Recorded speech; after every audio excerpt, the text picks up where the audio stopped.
Basically जो आज का टॉपिक है वो स्लीप डिसऑर्डर है, इंसोम्निया है। ठीक है। सो इंसोम्निया क्या होता है इसके बारे में तो आप जानते हैं ना।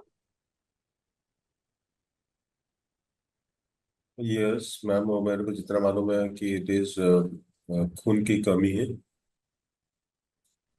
क्या बोले हो आप? स- शरीर में यह शरीर नींद नींद की कमी होती है शरीर। जब स्लीप डेप्रिवेशन होता है ना तो बस उसको वही नींद। इंसोम्निया कहते हैं। ठीक है। बस वही नींद की कमी की जो है। पेशेंट और person is having problem in falling in sleep और staying for longer duration, all right, then उसको यस। इंसोम्निया कहते हैं। मतलब कि वो जग रहा है जग रहा है जग रहा है, वो सो नहीं पा रहा है। ठीक है। और या फिर वो सो रहा है बट वो इनफ और क्वालिटी वाली जो स्लीप होती है, एक साउंड स्लीप होती है, वो नहीं है, वो ब्रेक हो जा रही है। तो उसको क्या कहते हैं फिर? इंसोम्निया कहते हैं। ठीक है। जिसमें नींद की बीमारी आप लेमैन लैंग्वेज में बोलते हो कि आप सो नहीं पा रहे हो, सो दैट्स इंसोम्निया। तो पहले तो हिंदी में ये जान। Ma'am hello. अनिद्रा बोलते हैं उसको। हिंदी में अनिद्रा। हाँ जी जी, अनिद्रा। ठीक है। तो आगे कंटिन्यू करते हैं। सो इसमें दिया हुआ है कि a good sleep is restorative and rejuvenative and thereby improves the cognitive ability to face daily challenges afresh। इसका मतलब ये है कि जो अच्छी नींद होती है वो क्या करती है, आपकी बॉडी का रिस्टोरेशन करती है। ठीक है। रिजुविनेट करती है एक एक सेल को, और उसके साथ साथ आपकी जो मेंटल एबिलिटी और जो ब्रेन का फंक्शन है वो सारा इम्प्रूव होता है। क्योंकि जब हम सोते हैं तो उस टाइम हमारी बॉडी जो होती है वो रिस्टोरेशन मोड पे चली जाती है। ठीक है। आपकी ब्रीदिंग जो होती है वो स्लो हो जाती है, सर्कुलेटरी सिस्टम पे लोड नहीं होता है, डाइजेस्टिव सिस्टम भी आपका क्लीनिंग का काम करने लगती है। मतलब टोटल आपका हीलिंग प्रोसेस स्टार्ट हो जाता है ड्यूरिंग द स्लीप। तो उस टाइम क्या होता है ना कि हमारी बॉडी इम्प्रोवाइज होती है। इसीलिए कहा जाता है कि अगर नींद प्रॉपर नहीं होती है तो बाकी जितने भी ऑर्गन्स होते हैं उसके कारण सफर करते हैं। देयरफॉर स्लीप, और वो भी sound and good sleep, is very very important. ठीक है।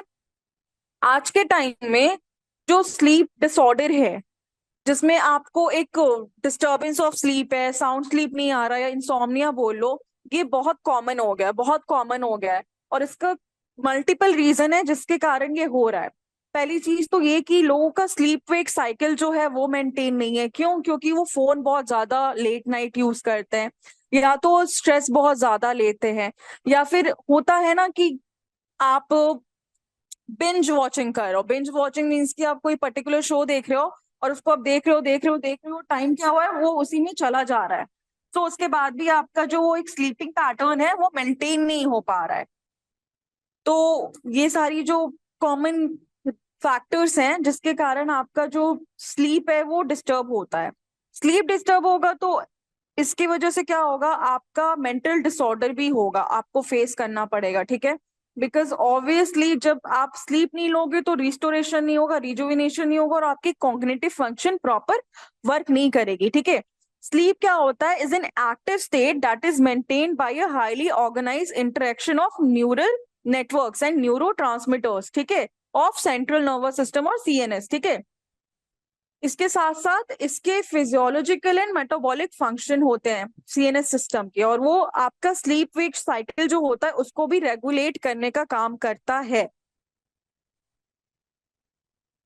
आगे इसके कॉजेस देखते हैं कि आखिर अगर किसी को प्रॉब्लम हो रही है तो वो क्यों हो रही है। पहला तो जेनेटिक्स होता है। ठीक है।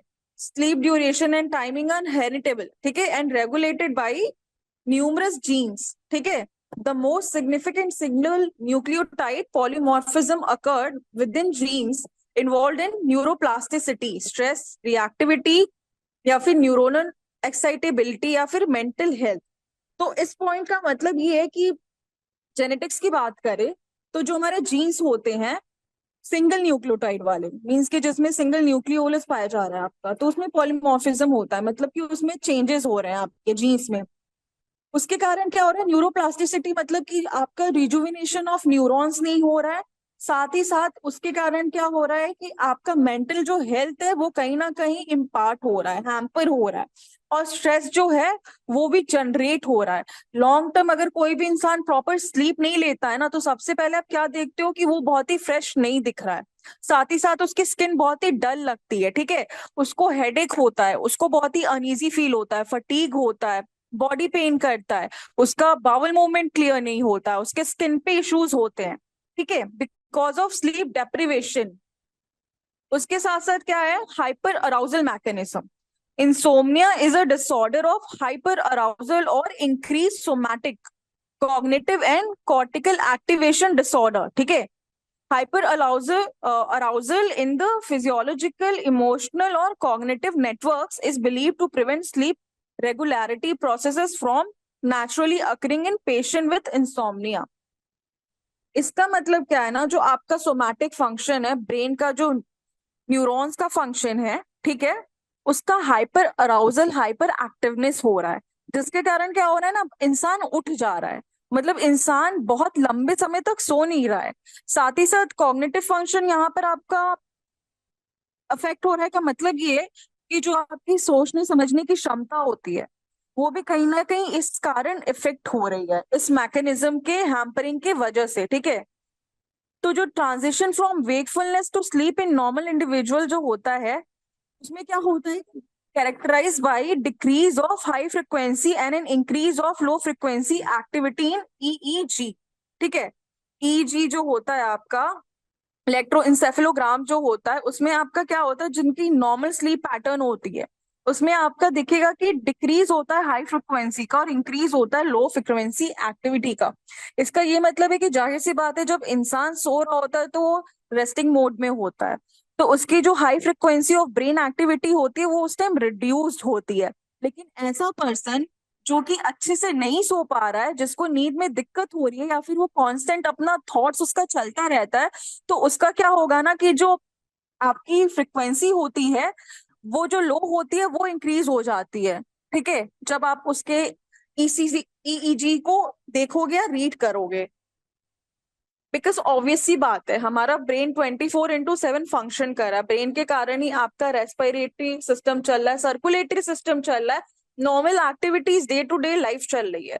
तो अगर पर्सन सोच भी रहा है तो उसमें आपका ब्रेन और आपका थिंकिंग सेंटर्स इन्वॉल्व है, हाइपोथैलेमस हो गया, मेडुला ऑब्लंगेटा हो गया, उसी तरह आपके अलग अलग सेंटर्स इन्वॉल्व है। सो अगर आपके सेंटर इन्वॉल्व है, मतलब कि जाहिर सी बात है आप रेस्टिंग मोड में नहीं हो। सो दिस इज आपका मैकेनिज्म हाइपर अलाउसल का। उसके साथ साथ hypothalamic pituitary adrenal axis activation, ठीक है, एचपीए एक्सेस, जो कि इन्फ्लेमेशन में आपका एक्टिवेशन होता है। तो stress has been associated with the activation of HPA axis, ठीक है। ये पहले भी मैंने आप लोग को बताया है, जब स्ट्रेस होता है उसमें क्या होता है, आपका जो एचपीए एक्सेस होता है उसका हाइपर एक्टिवेशन होता है, ठीक है। एक्टिवेशन होगा तो जो कॉर्टिकोट्रोपिक रिलीजिंग हार्मोन होती है और कॉर्टिजोल होते हैं, जो स्ट्रेस रिलीजिंग हार्मोन्स होते हैं, ये आपके एक्टिवेट हो जाते हैं और सिक्रीट होने लगते हैं, ठीक है। इसके कारण क्या होता है, जाहिर सी बात है इंसान को घबराहट होगी और बेचैनी होगी, नींद नहीं आ रही है, क्यों नहीं आ रही है, क्योंकि स्ट्रेस है, या फिर स्ट्रेस है इसलिए नींद नहीं आ रही है, दोनों इंटर रिलेटेड है। तो इसके कारण क्या हो रहा है कि इंसान बहुत ही बेचैन है, बहुत ही अनईजी फील कर रहा है, ठीक। फिर चौथा पॉइंट जो है आपका मॉलिक्यूलर मैकेनिज्म, ठीक है। जो क्रॉनिक इंसोम्निया होता है results from this integration of the altering rhythms of wake and promoting and sleep regulatory molecules in the brain, ठीक है। जो आपका मेलेटोनिन हार्मोन होता है वो स्लीप वेक साइकिल को क्या करता है, रेगुलेट करता है, ठीक है। तो जब उसका आपका सिक्रेशन कहीं ना कहीं फ्लक्चुएट होता है तो sleep wake cycle proper function नहीं करती है। स्लीप आपकी अगर डिस्टर्ब हो रही है तो उसमें बहुत बार बहुत सारे न्यूट्रिएंट्स का भी डेफिशिएंसी होता है। जैसे कि बोला जाता है कि मुझे नींद नहीं आ रहा, तो नॉर्मली डॉक्टर्स बोलते हैं कि आप मैग्नीशियम रिच डाइट या सप्लीमेंट्स ले लो, उसकी वजह से भी क्या होता है ना कि नींद आपकी ठीक होगी।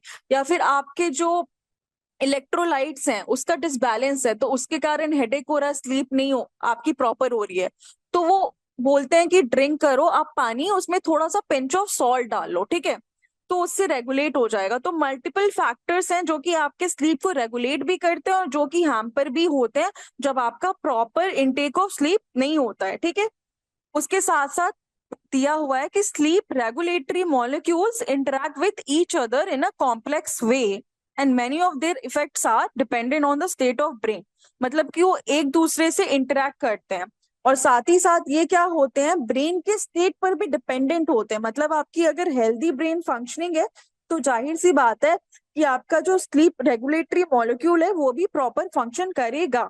बट अगर कहीं ना कहीं से वो अफेक्ट हो रहा है इन अ बैड वे, तो आपका क्या पड़ेगा, ब्रेन तो उसके साथ अफेक्ट हो रहा है और आपकी स्लीप भी अफेक्ट होगी, ठीक है। तो इसमें पॉइंट में आप लोग देखना, टेबल में दिया हुआ है wake and promoting and sleep suppressing molecules, ठीक है, जिसमें आपका कैटेकोलामिन्स है और एक्सिन है, हिस्टामिन है, ग्लूकोकॉर्टिकॉइड्स है। फिर wake suppressing and sleep promoting molecules में आपका सेरोटोनिन है, प्रोस्टाग्लैंडिन D2 है, एडेनोसाइन है, GABA है, ठीक है।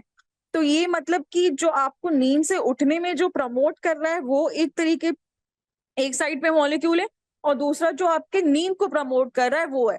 तो सेरोटोनिन हमें पता ही है कि हैप्पी हार्मोन भी होते हैं और आपको नींद अच्छा दिलाने में भी मदद करते हैं। साथ ही साथ जो एडेनोसाइन और प्रोस्टाग्लैंडिन D2, ठीक है, प्रोस्टाग्लैंडिन इन्फ्लेमेशन के टाइम भी सिक्रीट होते हैं, बट प्रोस्टाग्लैंडिन D2 जो होता है वो स्लीप को प्रमोट करने का भी काम करता है। तो ये चीज आपको मेक श्योर करनी है कि कौन से मॉलिक्यूल कब एक्टिवेट हो रहे हैं और वो कैसे कैसे वर्क और फंक्शन कर रहे हैं, वेक को प्रमोट करने में और स्लीप को प्रमोट करने में, ठीक है। फिर आगे दिया हुआ है emotional stress and psychiatric disorder. तो ये सबसे कॉमन है, जो साइकाइट्रिक डिसऑर्डर्स होते हैं उसमें नींद अफेक्ट होता ही होता है, ठीक है। तो जो स्ट्रेसफुल लाइफ इवेंट्स होते हैं उसमें क्या होता है, हमें इंसोम्निया होता है। इंसोम्निया क्रॉनिक है, पहले आपका स्लीप डिस्टर्ब होगा, एक दिन, दो दिन, तीन दिन, बट वो आपका जब कंटिन्यूड फॉर्म में चल रहा है, मतलब कि आप नींद नहीं ले पा रहे हैं लंबे समय तक, तब वो जाके इंसोम्निया में तब्दील होता है। उसके पहले जब आप हिस्ट्री टेकिंग लोगे पेशेंट का तो आप पूछोगे कि आपकी नींद कैसी है, ठीक आ रही है, मतलब आप 7 से 8 घंटे जो बोला जाता है एक आइडियल स्लीप का टाइम होता है, उतने घंटे आप ले रहे हो। वो बोलेगा हम सो तो जाते हैं लेकिन हम उठ जाते हैं, थोड़े से भी आहट से उठ जाते हैं, या फिर साउंड स्लीप नहीं होता है, फिर मुझे बहुत देर लगता है, तो वो डिस्टर्ब्ड है, स्लीप डिस्टर्ब में आप लिखोगे। बट वो बोलेगा नहीं मुझे नींद ही नहीं आती है, तो पेशेंट इंसोम्नियक हो गया। तो जाहिर सी बात है कि ये लॉन्ग टर्म अब्यूज है हमारी सिस्टम पे, तब जाके उसका जो रिजल्ट है वो अल्टीमेटली इंसोम्निया कॉज कर रहा है, ठीक। तो इमोशनल स्ट्रेस और साइकाइट्रिक डिसऑर्डर में आपका यही होगा कि स्ट्रेसफुल जो लाइफ इवेंट्स होते हैं उसके कारण क्या होता है, कहीं ना कहीं साइकाइट्रिक डिसऑर्डर आपके जो होते हैं पेशेंट वो सफर करते हैं, और साथ ही साथ उसमें नींद भी आपका अफेक्ट होता है।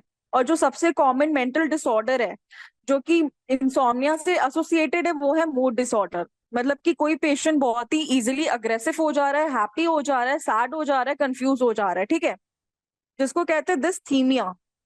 और बाइपोलर डिसऑर्डर, बाइपोलर डिसऑर्डर मतलब कि पेशेंट का जो नेचर है वो फ्लक्चुएट करता है, फिकल करता है, ठीक है। तो ये कुछ कॉमन आपके मूड डिसऑर्डर है जिसमें आपका जो नींद होता है वो भी एसोसिएटेड होता है इसके साथ। उसके बाद जो आपका 6 पॉइंट है उसमें दिया है physical disorder and drug abuse. तो फिजिकल डिसऑर्डर में मतलब कि कॉमन लेके चलते हैं, किसी पेशेंट को पेन हो रहा है, तो पेन होगा तो पेशेंट नहीं सोएगा, है ना, जाहिर सी बात है, क्योंकि दर्द हो रहा है, आपको अनईजी फील हो रहा है, आप अच्छा फील नहीं कर रहे हो। तो कोई भी मेडिकल कंडीशन हो गई, जैसे आर्थराइटिस का पेन दिया है, बैक पेन दिया है, या फिर आपका कार्डियोवास्कुलर डिजीज हो गया, हार्ट फेलियर हो गया किसी को, ठीक है, या फिर आपको COPD है, क्रोनिक ऑब्स्ट्रक्टिव पल्मोनरी डिजीज, या एस्थमा हो गया, या आपका GI डिसऑर्डर हो गया, ये सारे डिसऑर्डर्स हो गए। साथ ही साथ पार्किंसंस के पेशेंट हो गए। तो ये सब पेशेंट क्या होते हैं ना, इनमें भी क्रॉनिक देखा गया है इंसोम्निया। हिस्ट्री टेकिंग में बहुत जरूरी है कि पेशेंट अगर आपके पास आ रहा है वो कोई क्रॉनिक डिजीज बता रहा है तो उसके साथ आप जो नॉर्मल एक डेली रूटीन वाली चीजें होती हैं कि एपेटाइट कैसा है, उसका स्लीप कैसा, उसका बाउल मूवमेंट कैसा है, ये आप पूछो, ठीक है।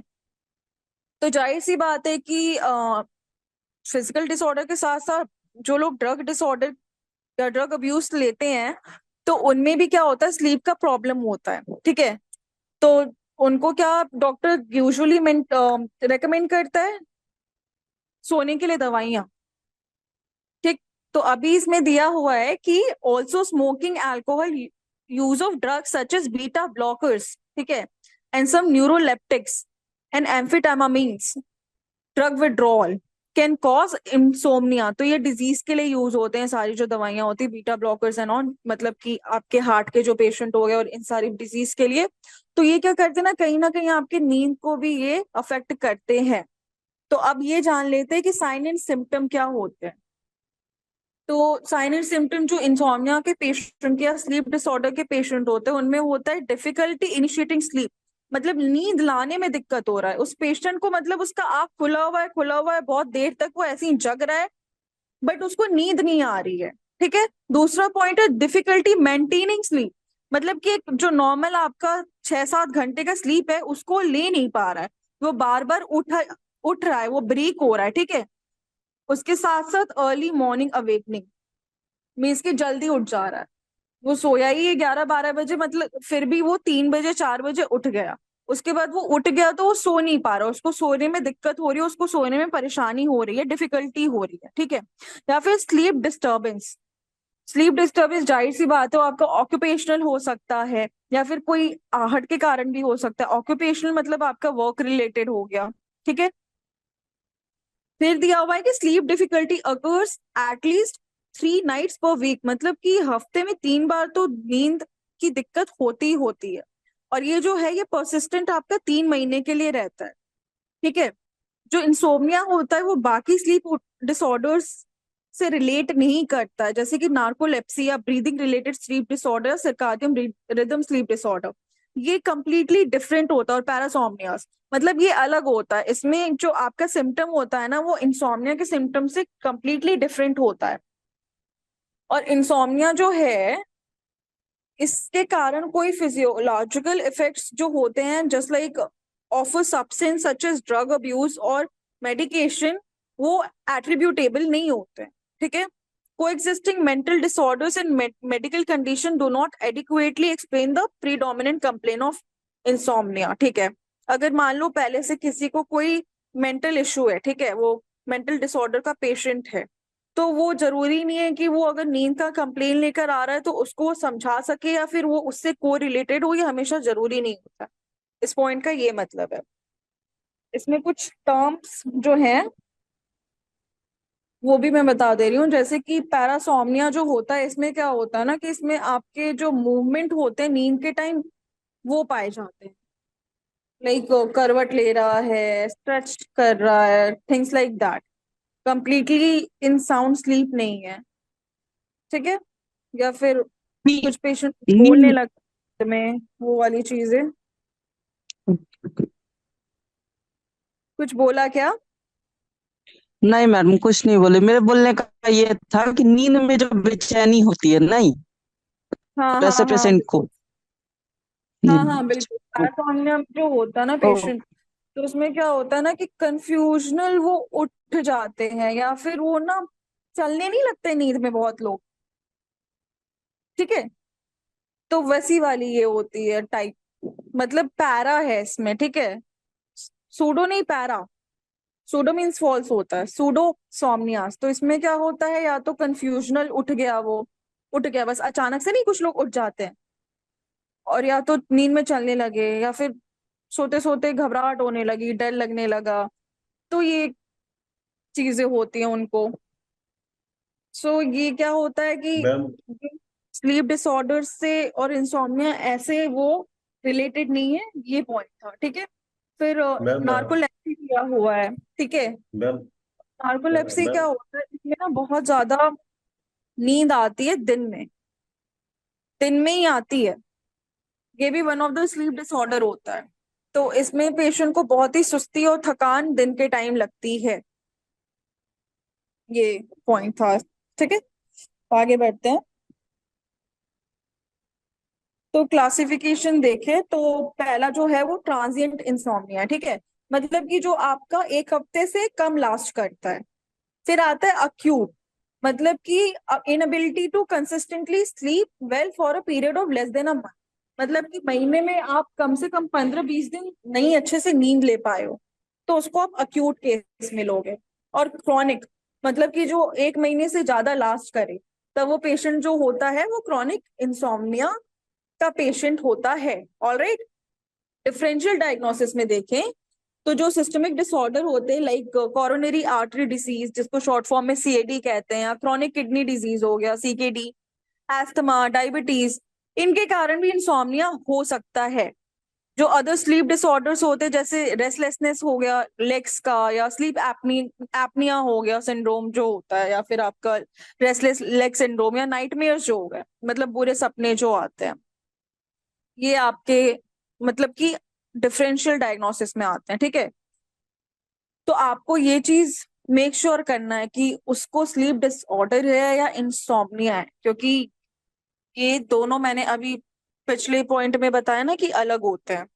जो सर्काडियम रिदम हो गया या फिर बाकी आपका स्लीप एपनिया हो गया, तो ये अलग है, इंसोम्निया अलग है।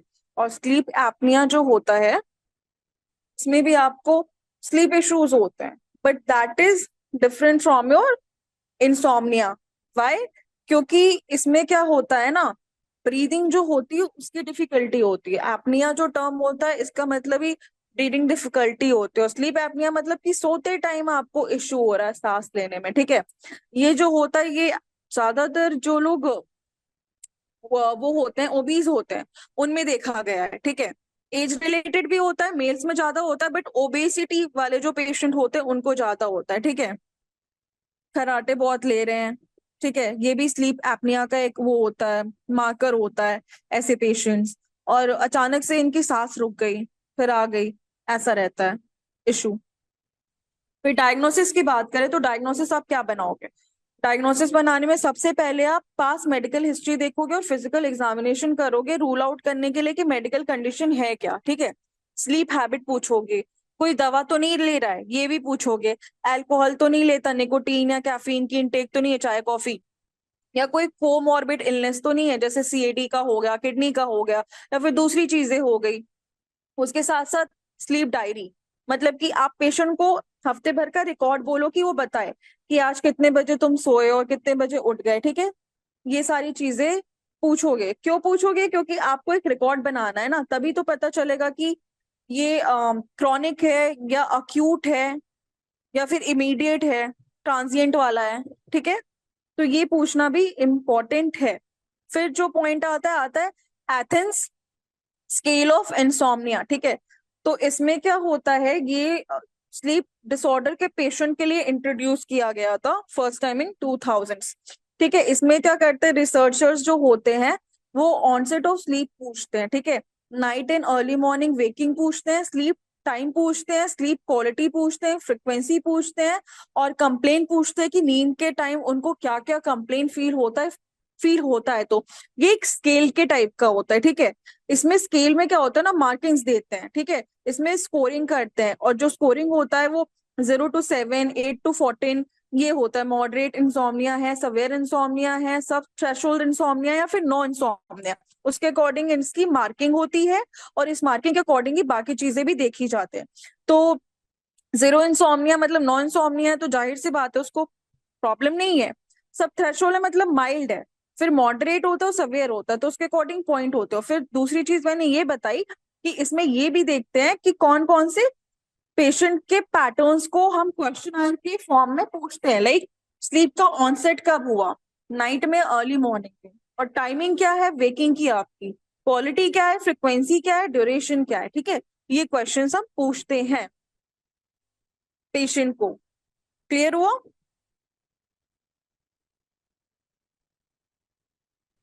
उसके यस यस बाद मैम। मैम। पॉलीसोमनोग्राफी, ठीक है, जिसको स्लीप स्टडी भी कहते हैं। ठीक है। ये एक मल्टी पैरामीटर टाइप होता है, डायग्नोस्टिक टूल होता है इन स्लीप मेडिसिन। ठीक है। तो इसमें क्या करते हैं, इसमें वही जाहिर सी बात है कि स्लीप डिसऑर्डर में हम पूछते हैं, इसमें जो हमारा ब्रेन वेव होता है और ऑक्सीजन का सप्लाई होता है, इन चीजों को रिकॉर्ड करते हैं, बिकॉज दैट्स ये एक सिस्टम है for concluding your sleep cycle, polysomnography. ठीक है। तो इसमें the level of oxygen in your blood plus brain waves is being recorded. ठीक है। and breathing during your sleep, and your heart rate during your sleep, ये चीजों को study करते हैं। फिर आता है मल्टीपल स्लीप लेटेंसी टेस्ट, तो डे टाइम नैप स्टडी जो है ये वो होता है। तो ये कुछ डायग्नोसिस हो गए, ठीक है। एंड सबसे बेस्ट होगा कि आप पेशेंट को यही पूछो कि आपका पैटर्न स्लीप डायरी का ट्रैक लो, ठीक है। या फिर एथेंस इंसोम्निया स्केल भी आप वो कर सकते हो, that's also easy to induct. तो ये चीज आप यूज कर सकते हो कि मतलब कब उठ रहे हो, कितनी देर के लिए सो रहे हो, और कोई दवा तो नहीं लेते, या फिर घर का माहौल कैसा है, ऐसा तो नहीं है कि बहुत ही ज्यादा वहां पर आपको स्ट्रेस है, या वर्क स्पेस कैसा है, क्योंकि स्ट्रेस के कारण नींद तो डिस्टर्ब हो गई। तो ये सारी चीजें आपको देखनी पड़ेंगी। पेशेंट का ऑक्यूपेशन पूछो, मैरिटल स्टेटस पूछो, जेंडर पूछो, सारी चीजों को अच्छे से क्लैरिफाई करो, ठीक है। फिर कन्वेंशनल मैनेजमेंट, तो कन्वेंशनल मतलब जो इजी होता है वो होता है मेलाटोनिन एगोनिस्ट, एंड उसके साथ साथ benzodiazepine receptor agonist and tricyclic anti depressants, ठीक है। तो अभी मैंने जब स्टार्टिंग किया तो ये बताया ना कि मेलाटोनिन जो हमारी स्लीप वेक साइकिल होती है उसको देखता है, तो जाहिर सी बात है जब वो आपकी डिस्टर्ब होगी तो उसके कारण आपको डॉक्टर क्या देगा, मॉडर्न डॉक्टर आपको मेडिसिन ही प्रेस्क्राइब करेगा, ये चीज है। तो उसके एगोनिस्ट देते हैं, मेलाटोनिन टैबलेट्स देते हैं, ये सारी चीजों प्रेस्क्राइब करते हैं, ऑलराइट। उसी तरह फिर क्या होता है, बेंजोडाइजिपीन रिसेप्टर भी देते हैं और ट्राइसाइक्लिक एंटी डिप्रेसेंट्स भी देते हैं, तब देते हैं जब डॉक्टर को लगता है कि हाँ पेशेंट जो है वो सफर कर रहा है डिप्रेशन से, ठीक है। तब ये मेडिसिन प्रेस्क्राइब करते हैं। ओवर द काउंटर ये मिलने वाले प्रोडक्ट्स नहीं है कि नहीं आपने लिख दिया तो दे, नहीं है, आपको डॉक्टर से प्रॉपरली मेंशन करना होता है, पेशेंट को तब लेना होता है। आजकल तो वैसे भी बहुत सारी चीजें यूं भी अवेलेबल है, बट इसके लॉन्ग टर्म यूज के साइड इफेक्ट्स भी होते हैं, तो इट्स ऑलवेज बेटर कि फिजिशियन से मिलो, एंड फिजिशियन से मिलने के बाद ही ये चीजों को आप प्रेस्क्राइब कराओ, ठीक है। तो तो इसमें मैम, जो आपके मेडिसिन होते हैं, हाँ। ने- मैम तो नेचुरोपैथी में कौन सा हर्ब इसके लिए, नेचुरोपैथी में कौन सा इसके लिए हर्ब्स यूज किया जाता है? अश्वगंधा चलेगा? हाँ वो मैं आगे बताऊंगी ना, अभी तो मैं आपको ये बता रही हूँ ना इसकी फिजियोलॉजी एंड ये बता रही हूँ, बिल्कुल वो मैं आगे बताऊंगी, ठीक है मैम। ठीक है। तो नेचुरोपैथी मैनेजमेंट ये स्टार्ट होता है। तो नेचुरोपैथी मैनेजमेंट का एम होता है कि आपके क्वालिटी ऑफ स्लीप को इम्प्रूव करे और ड्यूरेशन ऑफ स्लीप को इम्प्रूव करे, साथ ही साथ अगर आपको किसी भी प्रकार का स्ट्रेस है तो उसको भी खत्म करे, ठीक है। तो सबसे पहला पॉइंट क्या दिया है, हाइड्रोथेरेपी, ठीक है। तो हाइड्रोथेरेपी क्या करेगा, ये देखते हैं। सेरेब्रल कंजेशन, ठीक है। अगर किसी को सेरेब्रल मतलब ब्रेन का कंजेशन है तो न्यूट्रल डूचेस दे सकते हैं, ठीक है, 3 to 5 मिनट्स का at bedtime. Hot leg bath सबसे इजी और सबसे कन्वीनियंट होता है और सबसे क्विकेस्ट होता है कि पेशेंट को आप बोल दो कि वो हॉट लेग बाथ ले ले, या हॉट फुट बाथ ले ले, या फिर हीटिंग बेडशीट पैक लगा ले, फुट इमर्शन भी ले सकता है बेड टाइम, या फिर इवेपोरेटिंग हेड कैप सर पे लगा ले, ठीक है, ये है। उसके साथ साथ अगर इरिटेबिलिटी है लंबर गैंग्लिया की, आपके स्पाइन की इरिटेबिलिटी है, तब क्या कर सकते हैं, एब्डोमिनल फॉर्मेंटेशन दे सकते हैं, और उसको फॉलो करेंगे एब्डोमिनल हीटिंग कॉम्प्रेस के साथ। तो फर्स्ट ऑफ ऑल गैंग्लिया और जो हमारा स्पाइन होता है उससे जितनी भी नर्व सप्लाई होते हैं तो वो आपस में कोरिलेटेड होते हैं। तो यहाँ पे अब्डोमेन फॉर्मेंटेशन कर रहे हैं तो उससे क्या होगा कि लंबर गैंग्लिया का जो इरिटेबिलिटी है वो जो होगा सूद आउट होगा, इसलिए हम ये कह रहे हैं, ठीक है। उसके साथ साथ वाटर ड्रिंकिंग, ठीक है। वाटर ड्रिंकिंग क्यों, अभी मैंने मेंशन किया था, वाटर ड्रिंकिंग क्यों देंगे, बताओ कोई।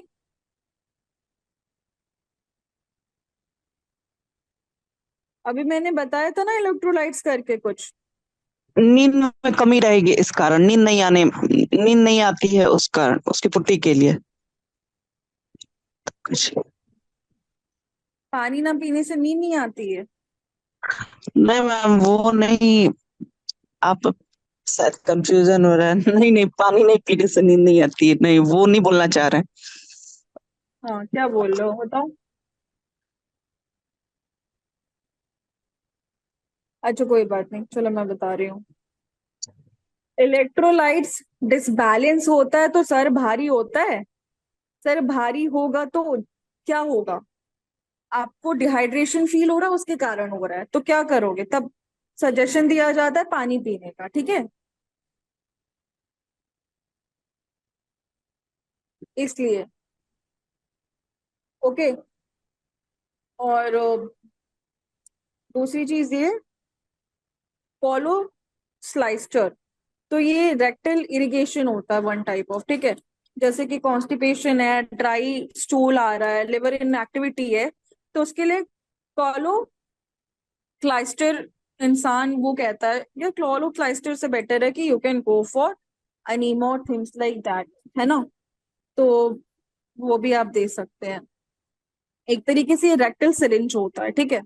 तो ये क्या होता है, जिसके बॉवल्स जो है वो इनएक्टिव है ना, तो बॉवल इनएक्टिव रहेगा तो जाहिर सी बात है कि पेशेंट कॉन्स्टिपेटेड भी फील करेगा और हैवी भी फील करेगा।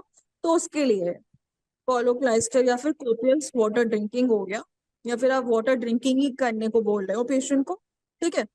फिर रेस्टलेसनेस, बेचैनी, अनईजी, तो अफ्यूजन टू स्पाइन देंगे, ठीक है। स्पाइनल बाथ आप दे दोगे बहुत अच्छा रहेगा, इमर्शन बाथ दे दो, जकूजी बाथ दे दो, है ना। टेपिड स्पॉन्जिंग, स्पॉन्जिंग कर दो आप स्पाइन का या बॉडी का।